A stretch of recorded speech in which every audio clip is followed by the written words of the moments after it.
8 साल की उम्र में रोड पर अखबार बेचा, पर बाद में भारत के सर्वोच्च अधिकारी बने। एक समय में छोटे से घर में रहा करते थे और बाद में राष्ट्रपति भवन में रहे। आर्मी में पायलट नहीं बन पाए और बाद में उसी आर्मी के सर्वोच्च अधिकारी बन गए। किसी ने कहा है कि कोई भी लक्ष्य मनुष्य के साहस से बड़ा नहीं होता, हारा वही जो लड़ा नहीं होता। तो नमस्कार, मैं सुनील सिंह लोधी भारती। आज हम बात कर रहे हैं एपीजे अब्दुल कलाम के जीवन के बारे में। उनका जीवन बहुत ही शानदार है। कैसे व्यक्ति एक सामान्य सी जगह से उस मुकाम तक पहुंचता है। ऐसे कई लोग हैं जिन्हें सारी सुविधाएं रहती हैं, उनका परिवार राजनीति में रहता है और वो आगे चल के और राजनीति में आगे बढ़ते हैं। पर ऐसे इस दुनिया में बहुत ही कम लोग हुए हैं जिनके पास कुछ नहीं था और जिन्होंने अपनी दम पर सब कुछ हासिल किया, इस दुनिया में अपने आप को स्थापित किया। इनका जीवन हमारे लिए बहुत ही प्रेरणादायक रहता है, जिनकी पूरी जिंदगी से हम बहुत कुछ सीख सकते हैं। एक और कहानी है कि उनको एरोस्पेस का इतना ज्यादा इंटरेस्ट कहां से आया। एक बार स्कूल में उनकी मैडम ने पूछा सब बच्चों से कि बताओ चिड़िया कैसे उड़ती है। सब बच्चे बैठे रहे, बता नहीं पाए, कोई नहीं बोल पाया। तो एक बार अगले दिन क्या हुआ कि मैडम ने सभी बच्चों को समुद्र के पास ले गई, समुद्र तट के पास, और बताया वहाँ बहुत सारी चिड़िया थी। तो उनको पूरा बताया कि चिड़िया कैसे उड़ती है। कुछ चिड़िया वहाँ बैठी थी, कैसे उड़ती है, पूरा स्ट्रक्चर समझाया, बॉडी का स्ट्रक्चर समझाया कि भाई ये चीज रहती है, इसकी वजह से चिड़िया उड़ती है। तो तभी से उनके दिमाग में घुस गया कि हमें भी उड़ना है, उड़ान उड़ान उड़ान। उनके दिमाग में हमेशा से वही लगा रहता था। ऐसे करके और उन्होंने आर्मी में आर्मी के लिए भर्ती हुए। पायलट के लिए उन्होंने सोचा कि मैं पायलट बन जाऊंगा, पर उसमें 8 पोस्टें थी।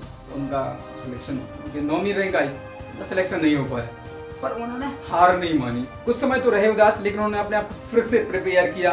उनका मानना था कि if you are fail never give up, because fail means first attempt in learning. अपने आप को फिर से तैयार किया और फिर से मेहनत जारी की। उसके बाद उनका डीआरडीओ में सिलेक्शन हुआ। एक डीआरडीओ में एक बार क्या हुआ कि डीआरडीओ की जो दीवार थी वहां पे कुछ पक्षी आते थे और रहा करते थे। ये देखते थे कि वहां पर पक्षी बैठते हैं, तो उन्होंने ना मना कर दिया कि यहाँ कांच मत लगाओ, क्योंकि अगर आपने कांच लगा दिया तो वहां पर पक्षी नहीं बैठ पाएंगे। इतने ही ह्यूमरस।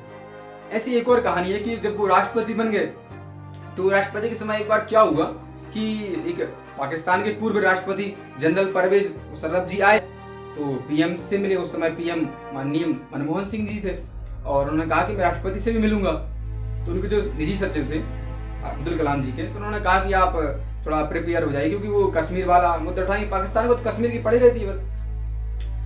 उसके बाद उन्होंने कहा कि चलो ठीक है मैं देख लूंगा। तो वह गए और स्पीच में उन्होंने इतना 30 मिनट का स्पीच दिया जो कहा था कि providing in urban facilities to rural areas, मतलब जो शहरी चीजें हैं वो गांव में कैसे मिले, इसका उन्होंने पूरा विजन दिया, कैसे 20 सालों में दोनों देश इसको अचीव कर सकते हैं। उसके बाद जनरल परवेज जी ने कहा कि माननीय राष्ट्रपति जी आपका धन्यवाद, और साथ में भारत का धन्यवाद जो आपके पास इतना बड़ा वैज्ञानिक आपके पास राष्ट्रपति है। ऐसे थे अब्दुल कलाम, दुश्मन भी तारीफ कर दिया करते थे, मजबूर हो जाते थे बेचारे। उनका हमेशा से कहना था कि हमेशा बड़ा करने का प्रयास करो, ऐसा कुछ कर दिखाने का प्रयास करो जो असंभव हो, जो किसी ने पहले हासिल ना किया हो। ऐसे थे। और उनकी एक बुक भी है अग्नि की उड़ान, और विशाल मैन भी उनको कहा जाता है। भारत की तरक्की में, भारत की मिसाइल में, भारत के डिफेंस सिस्टम में उनका हमेशा से योगदान स्मरणीय है। उन्होंने भारत को एक नई ऊंचाई तक ले गए वो। और बताया गया कि इस इंस्पिरेशन सीरीज में आप और किसकी कहानी चाहते हैं, हमारी टीम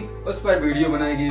और बेसिकली हमारा जो YouTube चैनल है विश्व मंदिर, वो हेल्थ के लिए, वेल्थ के लिए, इंस्पिरेशन के लिए और यूनिवर्सल ब्रदरहुड के लिए डेडिकेटेड है। मतलब हम चाहते हैं कि लाइफ और हेल्दी हो और वेल्दी हो, इंस्पिरेशन से भरपूर हो और सब प्यार के साथ रहें। तो नमस्कार, आपका इस वीडियो देखने के लिए विनम्रता पूर्वक बहुत बहुत धन्यवाद। जय हिंद, वंदे मातरम।